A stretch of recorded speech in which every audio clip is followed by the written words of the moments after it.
नमस्कार, स्वागत है आप सभी का टीवी 27 न्यूज पर। आपके साथ मैं हूं शिवानी ठाकुर। बुलेटिन की शुरुआत करेंगे। प्रधानमंत्री नरेंद्र मोदी ने शनिवार को अरुणाचल प्रदेश के पश्चिम कामेंग जिले के बैशाखी में दुनिया की सबसे ऊंचाई पर बनी डबल लेन टनल का उद्घाटन किया। 2019 में उन्होंने इसकी नींव रखी थी। इसके अलावा उन्होंने 55,000 करोड़ से अधिक के प्रोजेक्ट्स का लोकार्पण और शिलान्यास किया। ये सुरंग चीन बॉर्डर लगे त्वांग को हर मौसम में कनेक्टिविटी प्रदान करेंगे। चीन की सीमा एलएसी के करीब होने के कारण 13,000 फीट की ऊंचाई पर बना ये टनल सेना के मूवमेंट को खराब मौसम में और आसान बनाएगा। ये इतनी ऊंचाई पर बनाई गई है, दुनिया की सबसे लंबी डबल लेन टनल है। मौके पर पीएम मोदी भी मौजूद रहे। उन्होंने टनल को हरी झंडी दिखाई। इस उत्सव में सभी पूर्वोत्तर राज्य के साथ शामिल होने का अवसर मिला। प्रधानमंत्री नरेंद्र मोदी ने कहा, माननीय प्रधानमंत्री महोदय, देश में विकसित राज्य से विकसित भारत, इसका एक राष्ट्रीय उत्सव तेज गति से जारी है। आज मुझे विकसित नॉर्थ ईस्ट के इस उत्सव में नॉर्थ ईस्ट के सभी राज्यों के साथ एक साथ हिस्सेदार बनने का अवसर मिला है।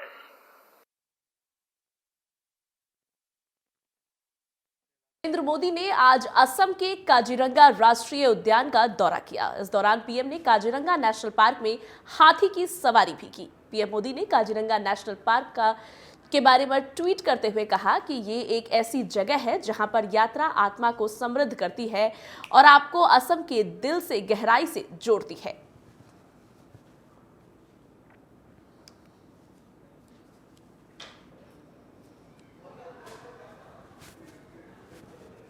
आपको बता दें कि प्रधानमंत्री नरेंद्र मोदी असम के दौरे पर हैं और इस दौरान उन्होंने काजीरंगा नेशनल पार्क में जीव जंतुओं के दर्शन किए और हाथी की सवारी भी की। प्रधानमंत्री नरेंद्र मोदी की हाथी की सवारी करते हुए और हाथी को जलपान कराते हुए तस्वीरें हम आपको दिखा रहे हैं। असम दौरे के दौरान प्रधानमंत्री नरेंद्र मोदी ने जंगल के आनंद उठाए।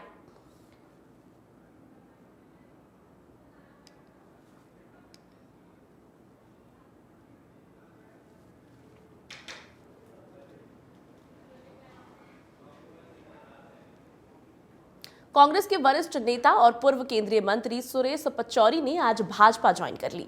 प्रदेश कांग्रेस उपाध्यक्ष और धार के पूर्व सांसद गजेंद्र सिंह राजूखेड़ी पिछली विधानसभा में इंदौर से कांग्रेस के इकलौते विधायक रहे। संजय शुक्ला, पूर्व विधायक विशाल पटेल, अर्जुन पलिया, सतपाल पालिया और भोपाल जिला कांग्रेस अध्यक्ष कैलाश मिश्रा ने भी भाजपा की सदस्यता ग्रहण कर ली। राहुल गांधी की भारत जोड़ो न्याय यात्रा की मध्य प्रदेश से विदाई के तीसरे दिन कांग्रेस को ये बड़ा झटका लगा है। कांग्रेस नेताओं ने सीएम डॉक्टर मोहन यादव, प्रदेश भाजपा अध्यक्ष वीडी शर्मा, पूर्व सीएम शिवराज सिंह चौहान, कैबिनेट मंत्री कैलाश विजयवर्गीय और पूर्व मंत्री नरोत्तम मिश्रा के सामने प्रदेश कार्यालय में भाजपा ज्वाइन की। आपको बता दें कि आगामी लोकसभा चुनाव से पहले कांग्रेस के नेताओं का इस तरह से बीजेपी में लगातार शामिल होना कांग्रेस के लिए एक बड़ा झटका माना जा रहा है। राहुल गांधी की भारत जोड़ो न्याय यात्रा जैसे ही प्रदेश से लौटी, तुरंत एमएलए ने और कई एमएलए ने कांग्रेस को छोड़कर बीजेपी का हाथ थाम लिया और इसे कांग्रेस के लिए एक बड़े झटके के रूप में देखा जा रहा है।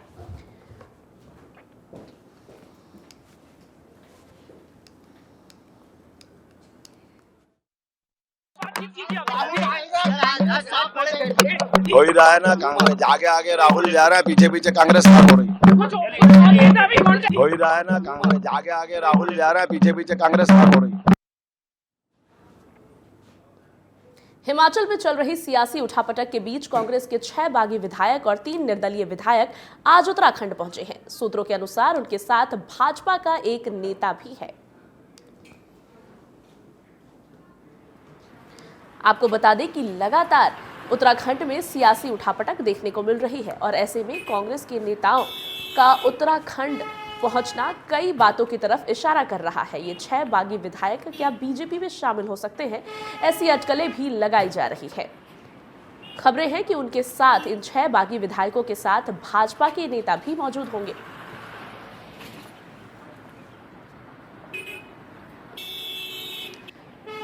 छह निर्दलीय विधायक के उत्तराखंड पहुंचने से सियासी गलियारों में कई तरह के सवाल खड़े हो रहे हैं, जैसे कि ये बागी विधायक क्या अब बीजेपी का दामन थाम सकते हैं। आपको बता दें कि कई राज्यों में कांग्रेस के कई नेता और विधायक बीजेपी में शामिल हो चुके हैं। लोकसभा चुनाव से पहले कई राज्यों में बीजेपी को ऐसे झटके मिलने लगे हैं और ऐसे में अब हिमाचल में चल रही सियासी उठापटक के बीच कांग्रेस के 6 बागी विधायक का उत्तराखंड पहुंचना कई सवालों को खड़े कर रहा है। खबर है कि उनके साथ एक बीजेपी का विधायक भी मौजूद होगा।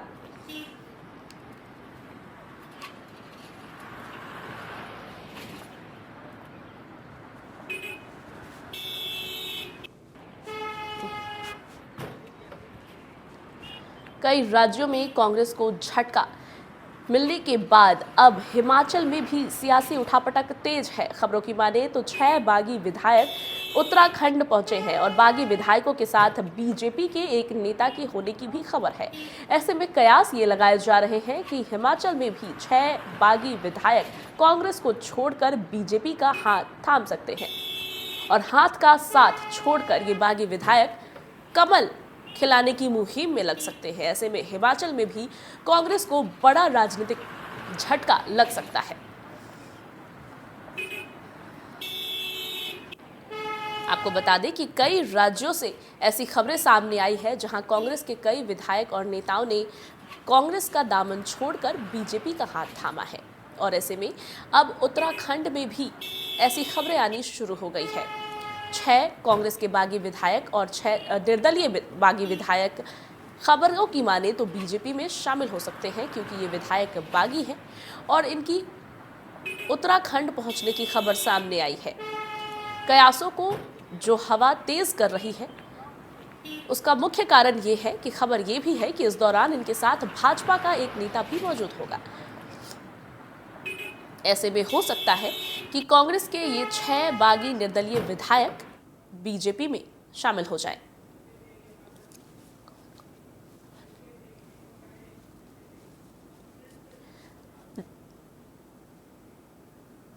ज्यादा जानकारी के साथ हमारे साथ विपिन नेगी जुड़ रहे हैं। विपिन, पूरी खबरें क्या है? कई राज्यों में कांग्रेस को लगातार ऐसे झटके मिलते रहे हैं जहां उनके बागी विधायकों ने हाथ का साथ छोड़कर कमल को खिलाने की मुहिम में जुट गए हैं, तो क्या उत्तराखंड में भी ऐसा कुछ देखने को मिल सकता है? बिल्कुल, जिस तरह से बात करें, सबसे पहले मैं आपको बताऊं, आज जो एक कंडीशन बनी है, जो एक सामने जो बागी विधायकों का एक सिलसिला लगातार चला जा रहा है। आज ऋषिकेश में जो ऋषिकेश का होटल ताज है, जो ऋषिकेश का शिवपुरी से आगे देवप्रयाग रोड पे पड़ता है, यहाँ पर 7 स्टार होटल है और यहाँ पर जो है जो 6 विधायक बागी विधायक है और साथ साथ 3 निर्दलीय विधायक यहाँ ऋषिकेश पहुंचे हैं और साथ साथ उनके साथ बीजेपी के जो है 2 नेता भी देखे जा रहे हैं। जो सूत्रों से माने तो सूत्रों से तो पता चला है कि दो बीजेपी के विधायक भी है, तो कहीं ना कहीं ये अटकलें लगाई जा रही है कि पंजाब से उठक पुठक के साथ उत्तराखंड में भी इस बार जो है कुछ उथल पुथल राजनीति में जरूर देखने को मिलेगा। जी, और लगातार कांग्रेस को ऐसे झटके मिलते रहे हैं और आगामी लोकसभा चुनाव के मद्देनजर अगर हम बात करें तो राहुल गांधी भारत जोड़ो न्याय यात्रा में लगे हैं। एक तरफ जहां राहुल गांधी भारत को जोड़ने की बात कर रहे हैं, वहीं दूसरी तरफ हम लगातार देख रहे हैं कि उनकी पार्टी टूटकर बिखर रही है, क्योंकि कई विधायक उनकी पार्टी को लगातार छोड़ रहे हैं। तो लोकसभा चुनाव के मद्देनजर क्या कांग्रेस की रणनीति कमजोर है? विपिन, देखिए, सबसे बड़ी बात है कि राजनीति में उत्तराखंड की राजनीति की बात मैं करूंगा, क्योंकि उत्तराखंड में हम लोग रहते हैं। उत्तराखंड के साथ साथ पूरे देश में भी और उत्तराखंड में भी सबसे बड़ी राजनीति है कि आज के समय में कमल का फूल जो है बढ़ता चला जा रहा है और कहीं ना कहीं कांग्रेस की बात करें या अन्य दलों की बात करें तो कहीं ना कहीं वो पीछे नीचे गिरते चले जा रहे हैं। पर बात करें खासतौर से उत्तराखंड की, तो उत्तराखंड में अब लोकसभा चुनाव है और लोकसभा चुनाव में विशेष तौर से जो तैयारियां बीजेपी तो कर रही है, पर कांग्रेस जितना कोशिश कर रही है आगे बढ़ने की, कहीं ना कहीं नीचे चलती चली जा रही है। हालांकि अब ये बागी विधायकों का सिलसिला अब उत्तराखंड में भी चलना शुरू हो गया, क्योंकि अभी मनीष खंडूरी ने जो है बीजेपी को छोड़ा है, तो सॉरी माफी चाहता हूं कि कांग्रेस को छोड़ा है, तो कहीं ना कहीं इसको लेकर लगातार जो है अब कांग्रेस का ग्राफ जो है नीचे चलता चला जा रहा है। हालांकि अब उत्तराखंड के अंदर जो है कांग्रेस में जो है बड़ा चेहरा भी सामने नजर नहीं आ रहा है, जिसको लेकर जो कहीं ना कहीं कांग्रेस मजबूत होती नजर नहीं आ रही है। वहीं कहीं ना कहीं जो है लोकसभा को लेकर बीजेपी अपना बागी विधायकों का जो सिलसिला है, जो कहीं ना कहीं जो बीजेपी कांग्रेस से जुड़ता हटकर जो है बीजेपी में आने के लिए तैयार बैठे हैं, उनका सिलसिला कहीं ना कहीं बढ़ता चला जा रहा है, जिसको लेकर अब एक कयास लगाया जा रहा है कि लोकसभा में इस बार बहुत बड़ा फेरबदल जो है पार्टियों में देखने को मिलेगा। बिल्कुल विपिन, तो लोकसभा में निश्चित ही पार्टी में बड़ा फेरबदल देखने को मिलेगा। और वही बीजेपी का नारा यह है कि अब की बार 400 पार। तो क्या 400 पार जाने की रणनीति यह है कि दूसरी पार्टी में सेंधमारी की जाए और पार्टी भी कांग्रेस की हाल देखे? भारत जोड़ो न्याय यात्रा पर निकले राहुल गांधी अपनी ही पार्टी को जोड़कर नहीं रख पा रहे हैं विपिन, तो इस पर क्या कहेंगे? क्या बीजेपी की यह विशेष रणनीति हो सकती है दूसरी पार्टियों में सेंध लगाना? देखिए, सबसे बड़ी बात है राजनीति में, चाहे उत्तराखंड की बात करें या पूरे देश की बात करें, नरेंद्र मोदी जिस तरह से एक नाम पहले चलता था नरेंद्र मोदी जी का, और नरेंद्र मोदी जी के नाम के साथ साथ जो है बीजेपी ने अपने आप को जिस तरह से आगे कई सालों से जो है बढ़ा रखा है, और बीजेपी चारों देश के कोने कोने में बीजेपी नजर आ रही है, देश में नहीं विदेशों में बीजेपी नजर आ रही है। कांग्रेस में राहुल गांधी अपनी ओर से एक नए भारत जोड़ो यात्रा जरूर करते हैं, न्याय जोड़ो यात्रा जरूर करते हैं, पर कहीं ना कहीं जो है वो अपना जो संगठन है, जो कांग्रेस का संगठन है, वो कहीं ना कहीं टूटता नजर आ रहा है। वो अपनी तरफ से कहीं ना कहीं जुड़ा हुआ नजर नहीं आ रहा है। वो एक बात करें तो खास तौर से उसमें कहीं ना कहीं अंदर जो है जो विधायक है वो अब संतुष्ट नहीं है कांग्रेस में, और संतुष्ट में कांग्रेस में ना होकर वो अब दूसरा जो बीजेपी का ऑप्शन है वो चुन रहे हैं। और जो अभी भी ऐसा नहीं है, दिग्गज नेता काफी ऐसे हैं, चाहे वो उत्तराखंड की बात करें या और स्टेट की बात करें, उन्हें चाहे कितना तोड़ने की कोशिश करी गई बीजेपी की ओर से, पर वो आज तक नहीं टूटे। पर इतना है कि इस बार लोकसभा में एक बहुत बड़ी राजनीति देखने को मिलेगी, और ये राजनीति लोकसभा से पहले जो है सबके सामने नजर आनी शुरू हो जाएगी। जी विपिन, तो हिमाचल में तमाम सियासी उठापटक चल रहे हैं और पार्टियों की हम बात लगातार कर रहे हैं कि कहीं ना कहीं बीजेपी इन बागी विधायकों को अपना मोहरा बना रही है, अपनी पार्टी में शामिल कर रही है, कांग्रेस में सेंधमारी कर रही है, और 400 पार का आंकड़ा हासिल करने की तरफ ये एक शातिर चाल हो सकती है और एक चतुर चाल हम कह सकते हैं। वहीं कांग्रेस दूसरी तरफ अपनी पार्टी को जोड़कर रखने में बिल्कुल ही नाकाम दिख रही है। लेकिन ग्राउंड जीरो की अगर हम बात करते हैं तो लोकसभा चुनाव काफी नजदीक है विपिन, और ऐसे में हिमाचल में आम जनमानस में किस तरह का माहौल है, क्योंकि 6 बागी विधायक उत्तराखंड पहुंच चुके हैं, तो वहां पर कांग्रेस का रुख क्या है और बीजेपी का रुख क्या है? बीजेपी का रुख मैं समझती हूं कि निश्चित ही उनका मनोबल काफी बढ़ा होगा। बिल्कुल, बात करें सबसे पहले, क्योंकि सूत्रों के हवाले से ये जो जानकारी कल से लगातार आ रही है कि बागी विधायक 6 पहुंचे हैं और 3 जो है निर्दलीय भी हैं, और साथ साथ 2 विधायक जो है बीजेपी के हैं। और सबसे बड़ी बात आप ये देखिए कि जो विधायक बीजेपी का है उनका इन्वॉल्वमेंट इस इवेंट के साथ, मतलब इन लोगों के साथ होना, सबसे बड़ी बात देखी जा रही है कि बीजेपी के जो दो नेता जो इनके साथ हैं वो आखिर क्यों है और क्या कारण हो सकता है। तो कहीं ना कहीं ये लोकसभा को लेकर अपनी और किस तरह से खिंचाव करना है और किस तरह से आगे लोकसभा को मजबूत बनाना है, चाहे वो हिमाचल की बात करें या उत्तराखंड की बात करें, तो अब किस तरह से आगे की तैयारियां रहेंगी, उसमें आपस में एक दूसरे में सेंधमारी चली जा रही है, और इसमें कांग्रेस पीछे नजर आ रही है। सेंध के मामले में इस समय कांग्रेस के पास कोई ऐसा मनोबल नहीं है, कोई ऐसा दिग्गज नहीं है जिस बिहार से बीजेपी से जो है नेता या विधायक या और तमाम जो जितने भी लोग हैं वो इस कांग्रेस की ओर जुड़ते चले जाएं, ऐसा कुछ सामने नजर नहीं आ रहा है। पर सबसे बड़ी बात देखने की ये है कि अभी फिलहाल बीजेपी जो मजबूत पूरे देश के साथ साथ पूरे स्टेट में और अलग स्टेटों में भी जो है मजबूत नजर आ रही है, वो हिमाचल की बात करें, हिमाचल में भी इस टाइम गतिविधि जो तेज नजर आ रही है कि कहीं ना कहीं अब फिलहाल अब ये रुख बीजेपी का देखने को मिल रहा है कि बीजेपी अब मजबूत होने के लिए या और ज्यादा मजबूत करने के लिए अपने आप को, चाहे कितने भी विधायक हो या कोई भी दल हो या निर्दलीय हो, उनको किस तरह से आपस में उनको जोड़ना है, वो सब तैयारियां कर रही है। हालांकि जनता जो है, जनता जी विपिन, बहुत बहुत धन्यवाद आपका इन तमाम जानकारियों के लिए। और अब आपको सीधे दिल्ली लेकर चलते हैं, जहां प्राकृतिक गैस मंत्रालय, पेट्रोलियम एवं प्राकृतिक गैस मंत्रालय प्रेस कॉन्फ्रेंस कर रही है। प्रेस कॉन्फ्रेंस में क्या कुछ चल रहा है, दिल्ली से आपको सीधे दिखाते हैं।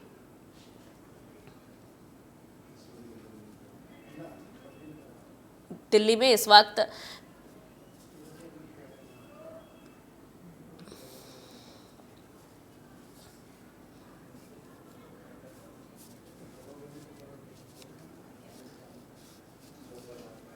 टोरेंशियल रेन नेपाल में इस दौरान 41.03% बढ़ा। दिस इज रुपीस पर लीटर।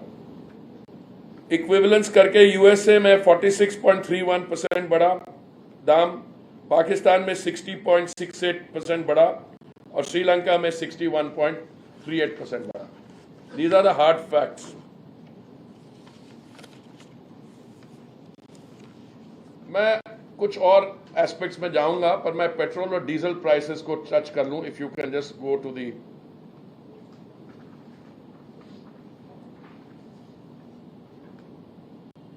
प्राइसेस ऑफ पेट्रोल और डीजल कैसे कंट्रोल है। इंटरनेशनल प्राइसेस के बारे तो मैं बता रहा हूं, और पेट्रोल और डीजल बनाने के लिए you have to refine the crude oil in your refinery. On two occasions, November 21 and May 22, माननीय प्रधानमंत्री जी ने बड़ा बोल्ड, विजनरी और कंज्यूमर सेंसिटिव, खास करके जो हमारे वीकर सेक्शंस हैं, निर्णय लिया और पेट्रोल और डीजल का दाम नवंबर 21 और मई 22 में 13 रुपए और 16 रुपए कम हुआ पेट्रोल और डीजल का। The revenue which was foregone as a result of this was 2.2 lakh crores. और बीजेपी रूल स्टेट में उन्होंने अपना वैट कम किया। इसके कारण जो प्राइस पे इंपैक्ट हुआ वो मैं आपको स्क्रीन पे और पिछली स्क्रीन पे आपको नजर आएगा। लखनऊ और बेंगलुरु में, उस समय बेंगलुरु में जो गवर्नमेंट थी 96.57 in Lucknow and 101.94, 5 rupees 37 paisa difference in the price between Lucknow and Bangalore, 8 rupees difference between Guwahati and Kolkata, 14 rupees 65 difference between Panaji and Amravati। ये है पेट्रोल का। डीजल का 9 rupees 85 paisa difference between Lucknow and Amravati, 10 rupees 59 paise between Itanagar and Kolkata, 10 rupees 65 between Imphal and Hyderabad. These are the hard facts. और आप मुझे ये बताइए जो कह रहे हैं कि हमारे जमाने में, अरे भाई ये जो हमारे जमाने वाली सरकार इन जगह में थी, many of these states, और जहां पे वेस्ट बंगाल पे नहीं थी वो भी हमारे जमाने वाले के साथ जुड़ी हुई थी। तो असिस्टेंट प्रोफेसर साहब को मैं हार्ड कॉपीज तो भेज दूंगा, पर आप अपनी रिपोर्टिंग के द्वारा भी उनको ये अगर मैसेज पास ऑन कर ले तो अच्छा होगा। अब मैं I want to come to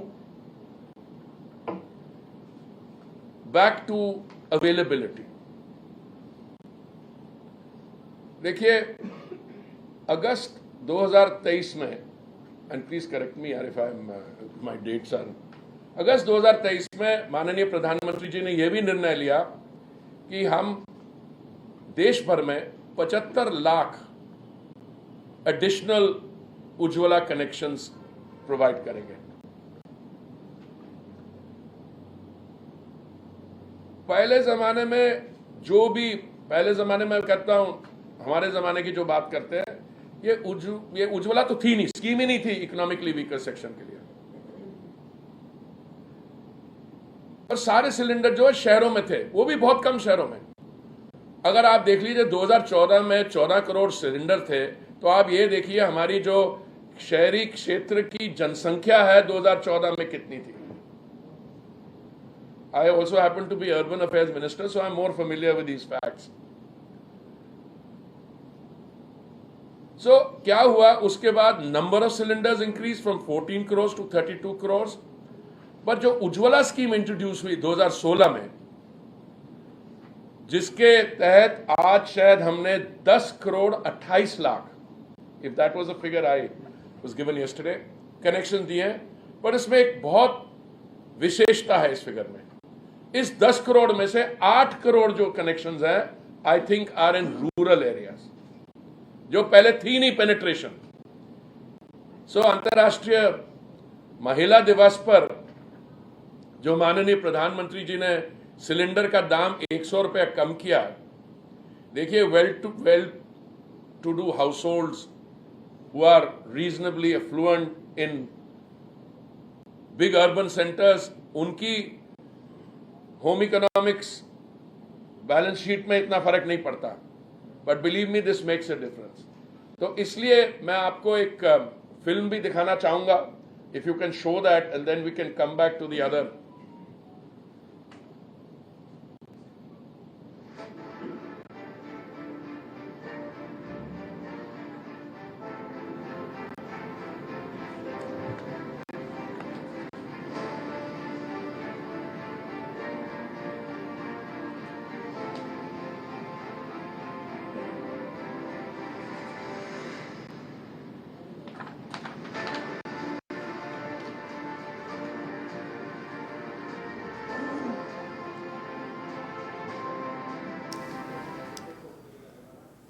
अगली खबर का रुख करेंगे। भोपाल से बड़ी खबर सामने आ रही है, जहां मंत्रालय भवन में चौथी मंजिल पर आग लग गई। कई महत्वपूर्ण दस्तावेज आग में जलकर राख हो गए। सूचना पर फायर ब्रिगेड की गाड़ियां मौके पर पहुंची। सीएम मोहन यादव ने मामले की जांच के आदेश दे दिए हैं। अभी भोपाल में ही था और मुझे जानकारी आई कि वल्लभ भवन के पुराने भवन में रैंप से होकर के हमारे एक बिल्डिंग के तीसरे माले पे आग लगी है।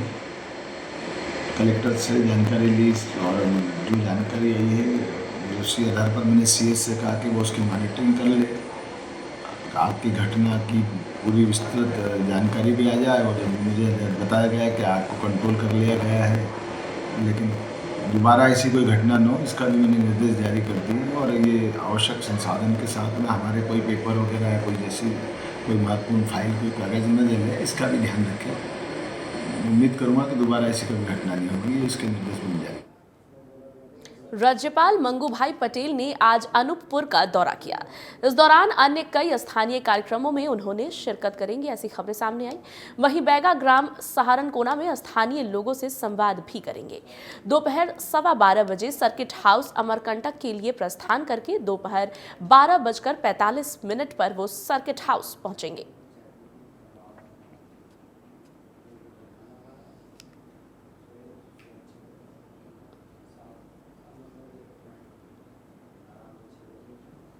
राज्यपाल मंगूभाई पटेल आज कई कार्यक्रमों में शिरकत करेंगे। अनूपपुर दौरे पर इस वक्त वो जा रहे हैं, जहां कई कार्यक्रमों का वो आज हिस्सा बनेंगे। वहीं स्थानीय लोगों से संवाद भी करेंगे।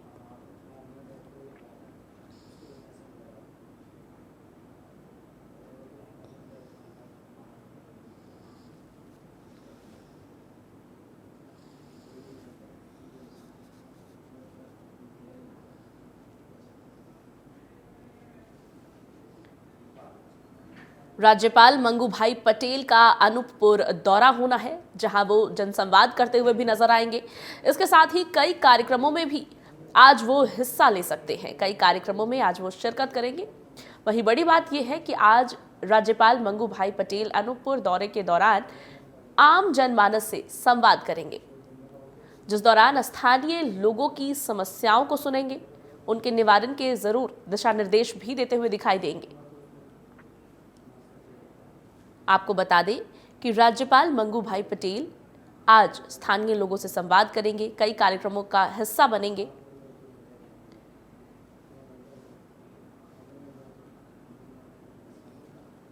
अनूपपुर दौरे पर इस वक्त राज्यपाल मंगूभाई पटेल हैं, जहां आज वो स्थानीय लोगों से संवाद करेंगे। शुक्रवार को नगर सहित ग्रामीण क्षेत्रों में महाशिवरात्रि का पर्व बड़े ही धूमधाम एवं हर्षोल्लास के साथ मनाया गया। सुबह 5 बजे से शिव भक्त नंदेश्वर धाम में आने का दौर शुरू हुआ, जो शाम तक चलता रहा। वहीं भक्तों द्वारा कुंड में आस्था और श्रद्धा की डुबकी लगाकर शिवलिंग का विशेष रूप से पूजन अर्चन किया गया। वहीं महिलाओं द्वारा तेरस की बाती जलाकर एवं गीत गाकर अपने पति की लंबी उम्र की कामना की गई। वहीं कुंवारी कन्याएं भी मनचाहा वर प्राप्ति के लिए भगवान शिव की आराधना कर भगवान शिव को रिझाने का प्रयास करते हुए दिखी। ऐसी मान्यताएं हैं कि भक्तों की आस्था के चलते नंदेश्वर धाम का कण कण शंकर है। जो भी भक्त यहाँ श्रद्धा भाव से भगवान शिव की आराधना करता है, उसे मनचाहा फल प्राप्त होता है।